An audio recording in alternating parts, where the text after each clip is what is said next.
तर नोटबंदीनंतर नरेंद्र मोदींनी देशाच्या जनतेला कॅशलेस होण्याचं आवाहन केलेलं आहे आणि त्यासाठी कोट्यवधींची बक्षिसं देखील जाहीर केलेली आहेत।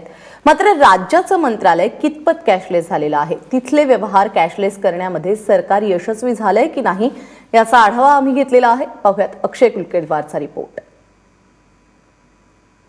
आम्ही मंत्रालयामध्ये एक पडताळ केली, आम्ही जाणून घेण्याचा प्रयत्न केला की मंत्रालय किती कॅशलेस झालं। आम्ही साधारणतः मंत्रालयाच्या कॅन्टीनमध्ये जाऊन ते कॅन्टीन कॅशलेस झालं का हे बघण्याचा प्रयत्न केला, तर कुठल्याही पद्धतीचे कॅशलेस व्यवहार या कॅन्टीनमध्ये नाही। Paytm, ATM, e wallet, POS, swipe machine अशा पद्धतीचे कुठलेही पर्याय या ठिकाणी उपलब्ध करण्यात आले नाही। म्हणजे एकीकडे सरकार संपूर्ण जगाला सांगतंय कॅशलेस प्रणाली अवलंबायची, मात्र सरकारने स्वतःचं जे ऑर्गनायझेशन आहे त्यातील अनेक जे छोटे मोठे व्यवसाय त्यांच्या ऑर्गनायझेशनमध्ये चालतात त्या व्यवहाराला सुद्धा कॅशलेस केलं नाही। त्यामुळे एकंदरीत सरकारने समाजासमोर कॅशलेस प्रणाली सांगण्याऐवजी आणि त्याआधी किंबहुना सरकारनं आपलं मंत्रालय कॅशलेस करणं गरजेचं आहे। कृष्णा खापरेसह अक्षय कुडकेलवार, एबीपी माझा, मुंबई।